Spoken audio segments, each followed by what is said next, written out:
Italy! I can't believe it. We've been so excited for this trip. It's finally here, and I have so much to tell you. We're already even partway through the trip, and I feel like I have learned so much. This was the kind of mental break or something I needed, and I feel so refreshed and happy, and I have so many little silly funny stories. I don't know even which ones to share, but I can't wait to talk about it all and take you with me.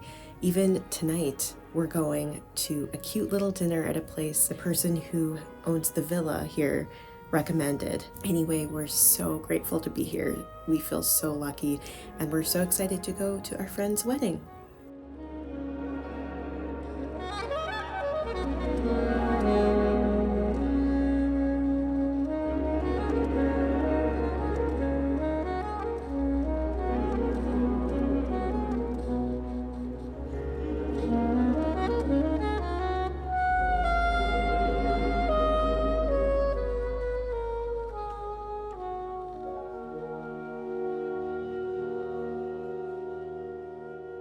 This is going to be hopefully just a fun video because I actually feel like I've learned some life lessons in a way that I didn't even expect. I always go into trips hoping that I'll learn something and grow and apply it to my life. I want to tell you a little bit about what we did for fun and a really funny story that is my most embarrassing moment now. And then I want to talk about the lessons that I learned, which I think apply a lot to minimalism and living more simply, living with less stuff. Also, look, I've totally drunk the Kool-Aid. I've got my Italia sweatshirt on. I mean, Italy, first of all, it was beautiful. It was fantastic. The food was incredible. I will say Andy's told me we can't have pasta for at least a week, more like a month. And I love pasta, but I almost agree with him because we had a lot of it. Anyway, I'm going to start with the kind of funny story. So we fly into Venice and we've just had two big flights, a red eye and then another flight, and we're getting in the evening, so it feels like a day and a half of travel or something. It's just been a lot. And even the day before you leave, the whole day you're scrambling to pack and make sure you have everything in order, and do I have my international driver's license, etc. It was just kind of hectic leading up until this moment, but we decided to invest and get a nice hotel in Venice because honestly, with my MS, if I don't have a good quality mattress and a really good space that's well air conditioned, that's comfortable to come back to or to take a break in, it does impact my MS. And I've learned that, I think, the hard way. And so Andy and I have just decided, you know what, even if we have to cut trips here or there, or if we have to budget in a different way, we're gonna get a good hotel that we feel confident will be a comfortable place to stay. So we stay in this really nice hotel that's right on a very large canal. You open the window and the drapes and walk out into this gorgeous view. It's a dream.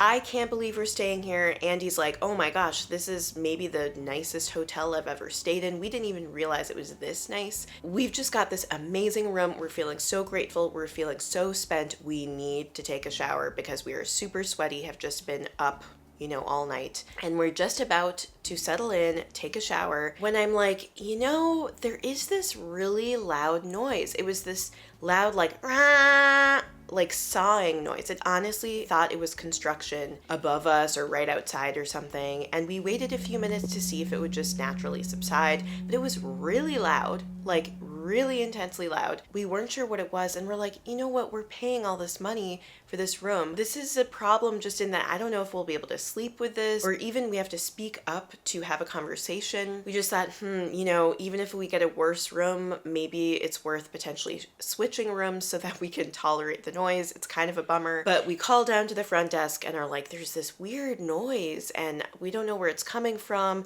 So they have someone come up and check it, and they don't know what the noise is. They're like, yeah, I'm not sure. They send someone else up and they check the air conditioning. Could that be the noise? They knock on the room above us to see if they're making noise. Throughout this conversation, go up and down a bunch of times to the front desk and check in what's going on, any updates, that kind of thing. So it's this big back and forth. We're getting the whole staff of the hotel involved at this very fancy hotel where we already feel super uncomfortable because we don't know Italian. We're these obnoxious Americans who just say grazie and that's about it. We don't know what we're doing. We feel a little uncomfortable. Andy and I, in these types of situations, are both kind of shy. We're a little afraid to be the rude Americans. So we're like a little bit kind of stepping back and feeling embarrassed because we feel like we're not fancy enough for this hotel too, and not fancy enough for this room, but we can't deal with this noise. Anyway, they're finally like, okay, maybe we can give you another room. We're basically full. We have one room left, I think, and it's extremely tiny. It has a window that literally looks like a few inches away to a brick wall. But we're like, you know what? That's fine. At least it's quiet. So we're like, okay, let's grab our stuff. Some of the staff are with us as we move our stuff. Andy and I are rolling our own suitcases because we don't want to bother them. We bring the suitcases into the new, smaller room and we're like, the noise is still there. What is going on? And immediately I think, what is the common denominator? It's us. We are the noise. So I'm like, oh my gosh, I think it's coming from my suitcase. I am mortified. I'm like, how is this saw noise coming from my suitcase? And I immediately think, oh my goodness, it must be my toothbrush. And so I quickly, so that the staff can see me, because I'm worried that they're thinking the noise is coming from something else. If you get what I'm saying, I'm like so mortified. I'm like, oh my gosh, it's from my suitcase. I whip open my suitcase, pull out my toothbrush, and there it is, like vibrating and making a really loud noise. This is an especially loud toothbrush. I should almost go get it to demonstrate for you. Also, I think because of the acoustics of the hotel, it was like super loud. Like it truly sounded like construction and a saw, which also props to the acoustics in that hotel room. But anyway, I pull out the toothbrush. There it is vibrating. I show it to the staff and I say, I'm so sorry. Everyone just bursts out laughing. I'm so mortified, but also it's not like the happy kind of laugh. It's like an awkward laugh where they're like, oh my gosh, look what you just put us through. I mean, they were incredibly nice. Actually, everyone in Italy we encountered was so nice to us. Just the way we involved so many staff members and we felt so awkward about it. But it's also a lesson in never treat people when you're meeting them badly, because I think some people in that situation could have been aggressive with the staff, like, what's going on with the room? This is unacceptable. We need this fixed. And maybe just because we're so shy, we were like super nice and we were like, I'm so sorry to bother you, but there is this noise in our room and we're wondering if we could try to figure out what it is. Or it's such a good lesson because turns out the issue was me. Turns out I was the problem. And it's just a good reminder to not always blame somebody else. It might just be you. That night, we go out and have a beautiful dinner. Next morning, we get up, we go to the Doge's Palace. It's on the Piazza San Marco, and it's where all the Doges, who are kind of the elected by the elite leaders of Venice, lived. It's ornate, it's beautiful. It was built at a time where Venice was at its peak wealth, and Venice was known for being so wealthy at that time. And so they really wanted to show off and intimidate people when they visited. So they have this beautiful grand staircase and gorgeous rooms. And one really fun thing is my family, when we'd travel as a kid, my dad would always bring around a Rick Steves book and like whisper to us, reading from it, all the insider knowledge about every space. So I copied that and I brought a couple of Rick Steves books and would like quietly read out of them to Andy in a whisper voice to not bother anyone. And here we are at the Doge's Palace. Originally built in the 700s, though a lot of what we see is from the 1300s or later. This is incredible. Wow. But it was so interesting, in one of the rooms where there are all these wooden panels where people, I guess, would be kind of judged in front of this set of 10 people, there was a hidden passageway, a plank on the wall that would open and lead straight to the prisons. So people would be sentenced in that room and then immediately taken to prison, sometimes to be tortured or killed. And so it's a very intense place to be, but it was so cool to know that that was there. And then we actually got to walk through some of the prisons to be able to see some of these medieval prisons and be taken back to that place, to imagine what would it be like to be taken to prison for the rest of your life. And we were able to walk over the Bridge of Sighs, where you look through the little holes, and that was the last view that prisoners would get before they would be taken away, potentially for the rest of their lives. It was all very intense, and it just makes you think about humanity and the capacity for some really intense things. And Andy and I love history, so we love that kind of thing. Then you know, we walked around, we got a beautiful lunch of pasta, we explored, we just walked around the city, and then we had the most incredible dinner right on the canal. They found space for us even though we didn't have a reservation, and then we took the most beautiful gondola ride. That was definitely on my bucket list. I've actually been to Venice before, but we didn't do a gondola ride. I was 16 with my family, and that was like our big Europe trip as a family. I don't know, I always was like, oh, wouldn't it be cool to come back here with someone I'm romantically involved with? At that point, I had never had a boyfriend or anything. Little did I know that the very next year I would start dating who would be my husband, Andy. I always kind of thought, oh, wouldn't it be great to have a romantic trip back here, maybe someday with a husband or something? And here I am doing it, and it was so gorgeous. Anyway, then we moved on, took a car. Andy had his international driver's license, and we drove over to Sirmione, which is on a peninsula jutting into Lago di Garda, this beautiful bright blue water, this lake that is in northern Italy, and it's absolutely gorgeous. Somehow Lago di Garda is a little bit less well known compared to, I don't know, some of these other watery places like Capri or the Amalfi Coast, but I think it's a little bit more affordable also because of that, and it tends to be, I think, where like the Italians or immediate surrounding Europeans go to vacate, and I have to say I heard way less English there. Anyway, Sirmione was beautiful. We saw the views of the water. We ate dinner right on the lake on this little kind of restaurant that was on a deck on the water. People took their boat up and had dinner there. You know, it was so picturesque, and it also had this beautiful little balcony with chairs and a table, so we would always end the night sitting out on the balcony just looking out and, I don't know, just taking in the gorgeous views of the mountains in the background and the lake. And then we drove down to Umbria, to the Perugia area, to attend my friend's wedding, which was absolutely gorgeous, wonderful views, such a beautiful ceremony. And it was really cool because my friend, I've been friends with her for so long. I don't know, it was just so exciting to see her there getting married to someone who's also so great. I love the guy that she married. I also read a poem in the ceremony that was beautifully written by one of our other friends who was unable to make it to Italy. So that was like a cool way to remember some of the people who weren't able to make it. Truly such a gorgeous ceremony and space, and the views and gelato and all of it. It was a dream. Anyway, we had a complicated trip back. We had a delayed flight and had to switch flights, and I was on the longest flight I've ever been on. One of the two flights on the way back was 11 hours, so it also wasn't as bad as I thought. Sometimes when you're just like, okay, this is going to be an 11-hour flight, it's like you accept it and you watch a bunch of movies and it's not so bad. But this trip was meaningful to me in a way I honestly didn't even realize it would be. I'm almost getting emotional because honestly, ever since my MS diagnosis, I have really struggled. I've really struggled even in connecting in relationships to also just experience joy as much because I feel so tired so much of the time. Being dizzy all the time sucks. It really sucks the life out of you, and it makes you feel like, will I enjoy things anymore?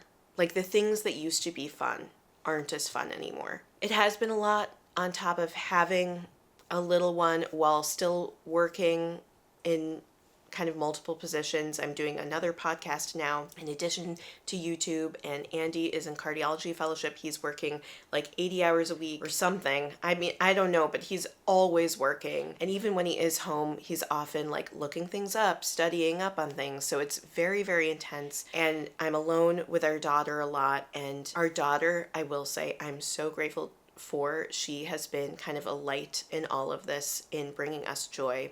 And so I'm grateful for that. And I have to also say, we didn't have her on this trip and we miss her so much. We FaceTimed with her. We got tons of videos. She stayed with my parents. I had so much mom guilt about it, but I think it was good for her and for us in a way. And when we reunited, it was the most exciting thing. I was so excited to see her, and it was so nice to just hold her again. Honestly, with everything we're dealing with, becoming a parent, that new transition on top of dealing with MS, also having gone through IVF in order to have that child, it's just been a lot over the last handful of years. And even just, I swear, Andy's fellowship on its own would be enough of like almost a traumatic challenge. Obviously not, but it's just like very, very intense and puts a lot of strain on life. But being able to have this time just alone together, and because we also didn't push it, like often we would take a nap in the afternoon. If we were tired, we'd sit down in a cafe and get a cappuccino or a glass of wine or something and just rest for a while. I don't know, I just thought because we didn't push it and we weren't like, you know what, we have to visit every single site and do every single thing, and we just relaxed. I think this was the best trip for us, even compared to the other trips that we've taken since my MS diagnosis. I even feel like my Paris vlog, which I did, is maybe my favorite video that I've made on YouTube. Maybe I'll link it below. But in that video, I also talk about, I was more recently diagnosed in that video, and we also went there for a wedding. We really can't afford these European trips, but when some of your best friends get married in Europe, you find a way to swing it, you know? But in that trip, I talk about finding the joy again, and there was truth in that in the moment, but I think on that trip, I also really struggled with my MS symptoms, and afterwards, after returning back, I really struggled with my MS symptoms. So in a way, although that trip brought me a lot of joy, it also was kind of painful. It almost taught me like, maybe I can't enjoy traveling as much as I used to. But this trip, although here I am kind of sick now, also because I'm immunosuppressed, potentially because of the medication I'm on for my MS. But I don't know, somehow this trip, we just did it right. And we just had this special time together, me and Andy, where we just talked about everything. We just talked and talked and talked. And that gave me hope.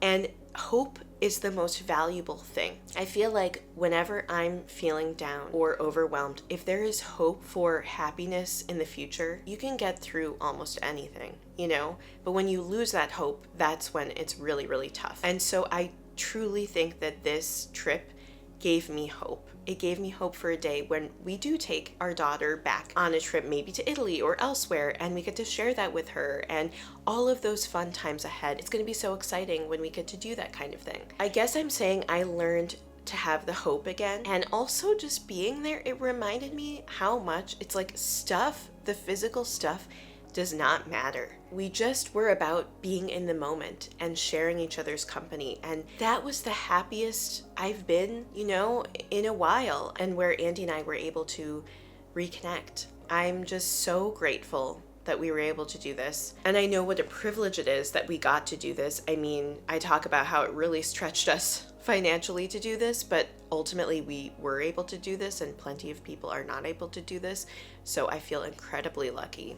I guess I just want to put out the reminder also to my future self, if I ever watch this video again. I just want to remind myself that there is hope. And maybe you listening, if you're going through a hard time, there is hope. I do think that what brings happiness is the relationships and having the space to be in the moment. And it's not buying that cute new dress or buying that cool car. Those things are short-lived and they don't bring you true happiness, but the happiness really comes from existing and connecting and experiencing new things. And somehow coming back even more, it made me appreciate my daughter even more because I missed her so, so much. Anyway, hopefully this was a fun video. It was a little bit different, but thanks for coming along with me to Italy. I appreciate that you're here. I appreciate that I have this channel. Honestly, just going on this trip, it made me appreciate everything in my life more. I appreciate my family, my friends, my home, my life, and just especially Andy and my sweet little daughter. Also grateful for my video editor, Tara, who's editing this very long video. Anyway, thank you so much for spending this little bit of time with me, and I hope you have a wonderful rest of your day. Bye.